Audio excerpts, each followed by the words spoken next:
بیوی کی ضد پر میں نے اپنے باپ کو گھر سے نکال کر اولڈ ہوم میں شفٹ کیا۔ پہلے پہل تو میں ہفتے میں 1-2 بار اپنے باپ سے ملنے اولڈ ہوم جایا کرتا تھا، لیکن پھر آہستہ آہستہ جانا چھوڑ دیا۔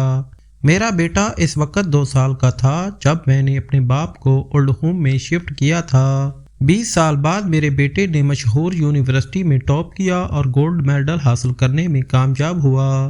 بیٹے کی کامیابی پر جہاں میں خوش تھا، وہاں اس کی ماں بھی بہت زیادہ خوش تھی۔ نتائج کے بعد یونیورسٹی کی انتظامیہ نے تمام طالب علموں کو شہر کے سب سے قدیم اولڈ ہوم کا وزٹ کروایا تاکہ وہ بوڑھے لاوارث لوگوں کی زندگی کو قریب سے جان سکیں اور ان کی زندگی پر ریسرچ کر سکے۔ میرے بیٹے نے وہاں اپنے دادا کو دیکھ لیا تو ششدر ہوا، کیونکہ میں نے اپنے بیٹے کو یہی بتایا ہوا تھا کہ آپ کے دادا کا انتقال ہو چکا ہے۔ میرا بیٹا بہت مایوس ہوا۔ میرے اس جھوٹ کی وجہ سے اس نے یونیورسٹی چھوڑ دی اور اپنا گولڈ میڈل لے کر نہر کی طرف روانہ ہوا۔ وہ گولڈ میڈل نہر میں پھینکنا چاہتا تھا۔ اس نے دیکھا کہ راستے میں ایک فقیر بھیک مانگ رہا ہے۔ اس نے وہ گولڈ میڈل فقیر کی جولی میں ڈال دیا۔ فقیر وہ گولڈ میڈل لے کر جھونپڑی میں آیا تو فقیر کی بیٹی نے اس سے کہا، مجھے اپنے بچپن کا وہ زمانہ ابھی تک یاد ہے جب میں اپنے باپ کے کندھوں پر بیٹھ جاتا تھا اور اسی حال میں میرا باپ کھانا کھاتا تھا۔ میری ماں مجھے اپنے باپ کے کندھوں سے اتارنے کی کوشش کرتی تو بابا اسے منع کرتے۔ ابا غصہ کرتے کہ آپ میرے بیٹے کو کچھ نہ کہا کریں۔ میں اپنے بیٹے کا رونا بالکل برداشت نہیں کر سکتا۔ جیسے جیسے میں بڑا ہوتا گیا میری باپ سے محبت بڑھتی گئی۔ جب جوان ہوا تو ایک لڑکی مجھے پسند آئی۔ میں نے اپنی ماں کو بتانے کی بجائے اپنے باپ کو ہی بتایا کہ میں کسی لڑکی کو پسند کرتا ہوں۔ باپ نے جب یہ سنا تو بہت خوش ہوا اور کہنے لگا، مجھے تمہاری شادی کا بہت انتظار تھا۔ چلو اچھا ہے کہ تم نے لڑکی پسند کر لی۔ اب میں تمہاری جلدی سے شادی کر کے اپنے دل کے ارمان پورے کروں گا۔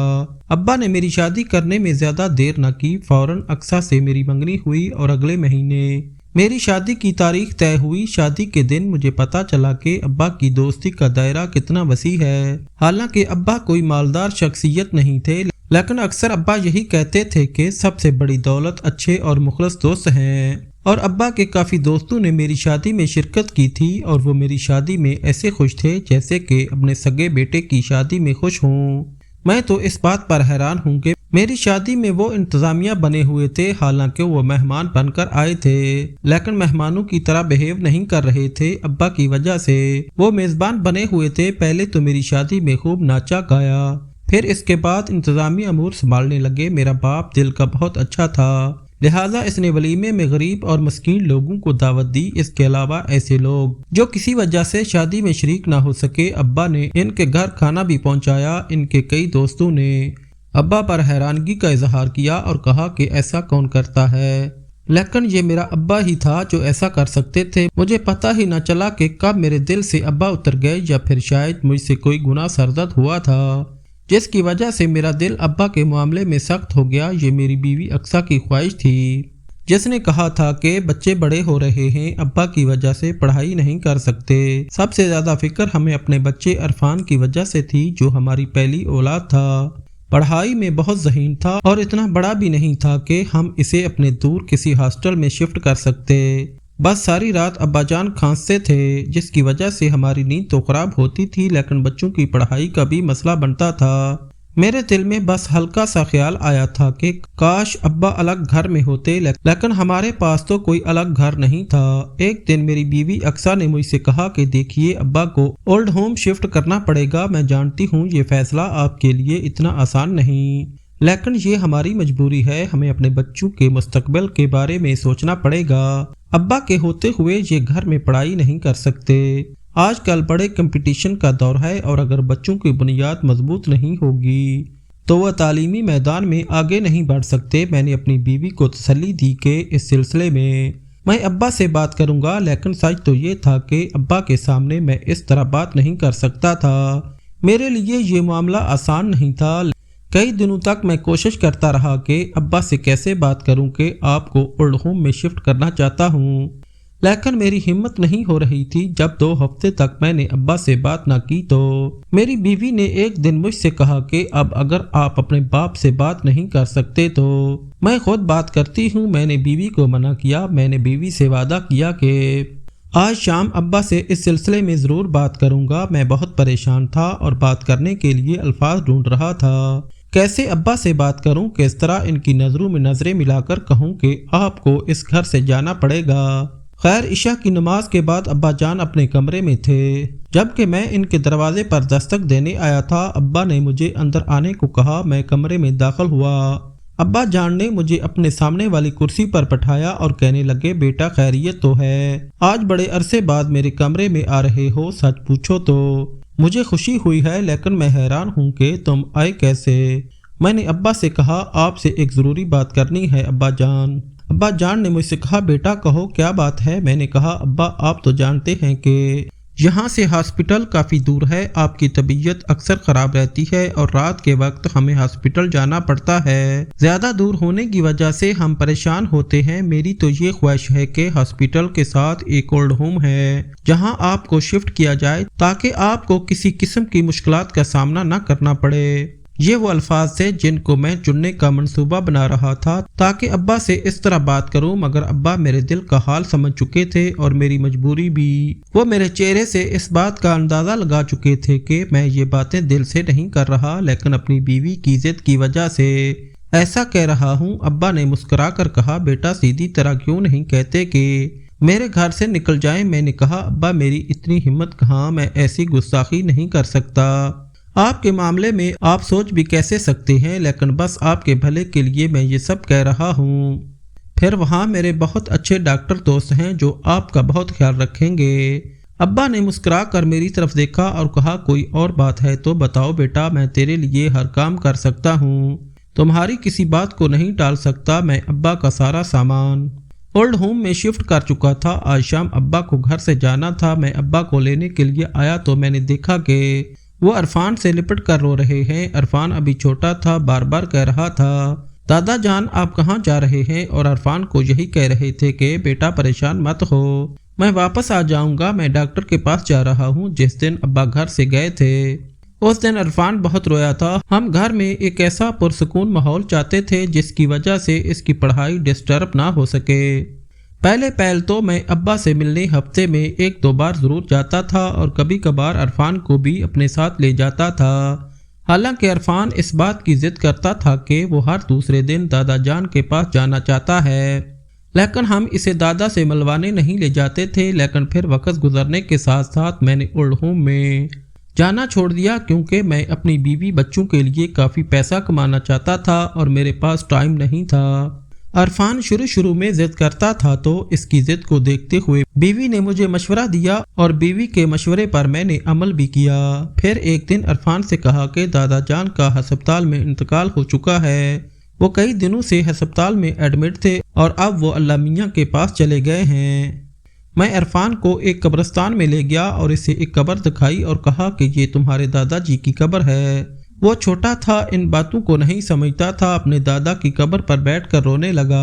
عرفان بہت روتا تھا، ہر وقت اپنے دادا کی تصویر کو سینے سے لگا کر سوتا، جبکہ ہمیں اپنے بیٹے کو دیکھ کر کافی افسوس ہوتا تھا۔ کبھی کبھار ایسا لگتا کہ ہم کتنے برے ہیں، کتنا برا کر رہے ہیں اپنے ساتھ اور اپنی اولاد کے ساتھ، مگر بیوی کی طرف سے مجھے ہدایات دی گئی تھیں کہ اب یہ وقت دل سے نہیں بلکہ دماغ سے سوچنے کا ہے۔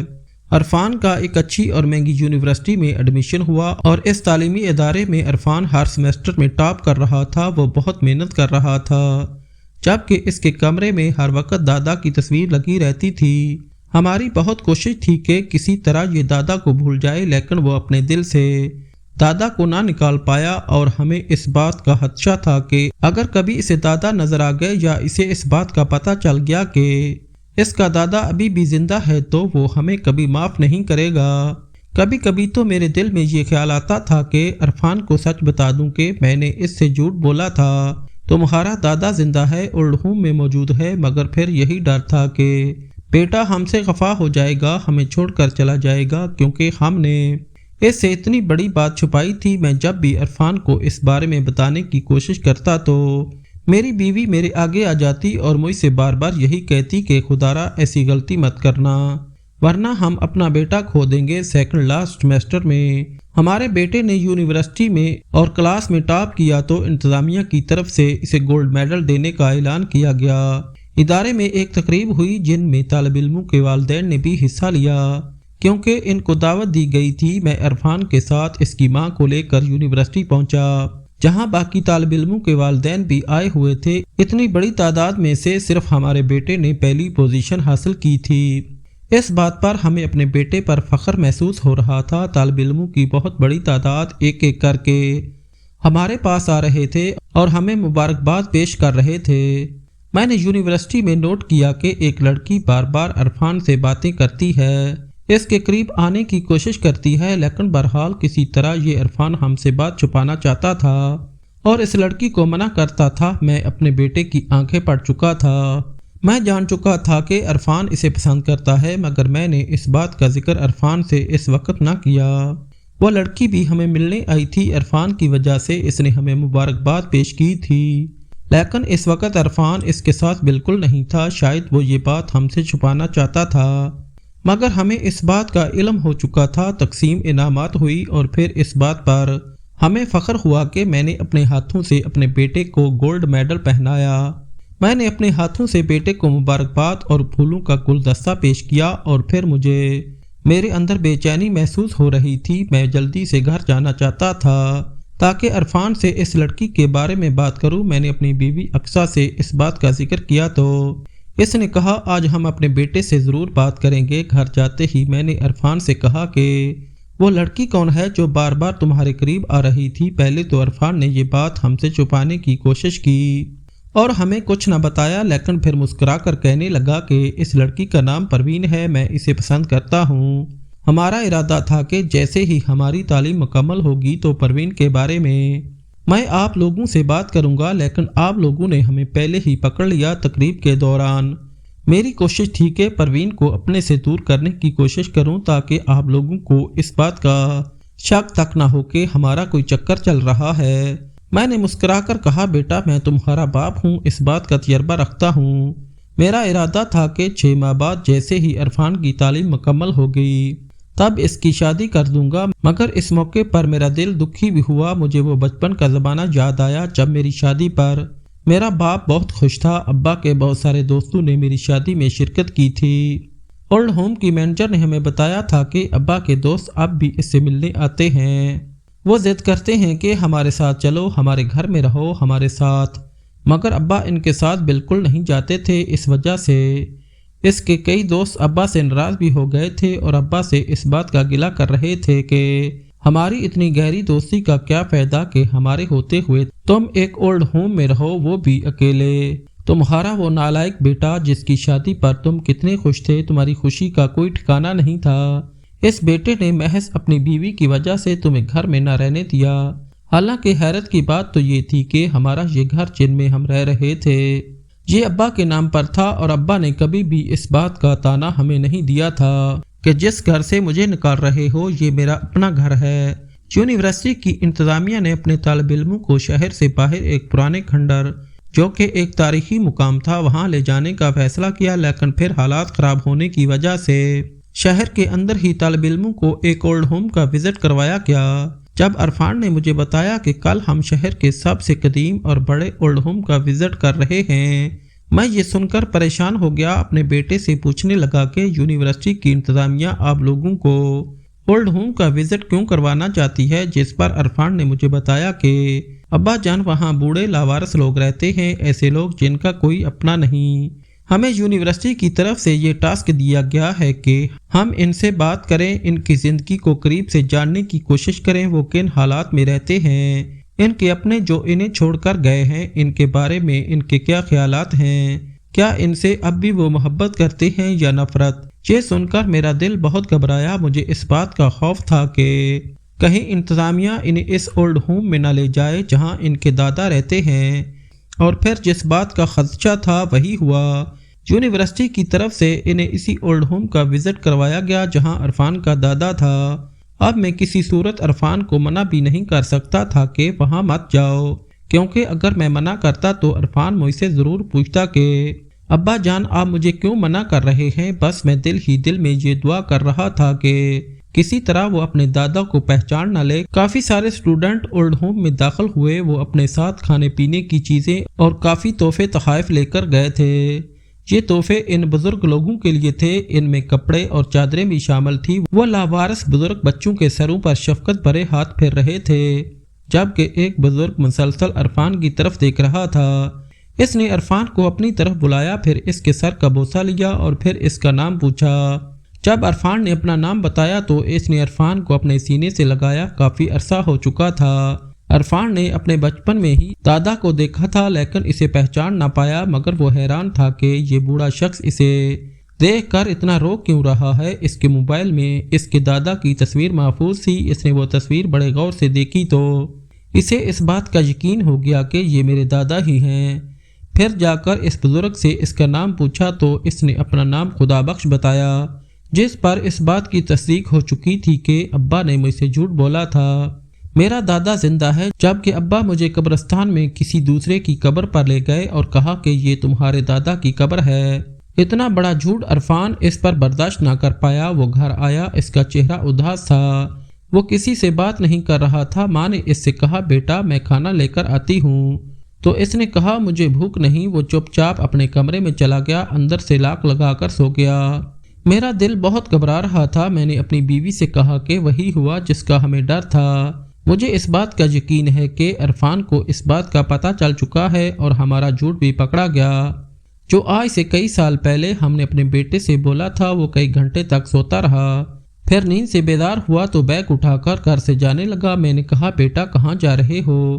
کہنے لگا، پریشان نہ ہوں، میں بس آ جاؤں گا۔ عرفان کو اس گولڈ میڈل سے بھی نفرت ہو چکی تھی جو اس نے کھلی آنکھوں سے دیکھے تھے۔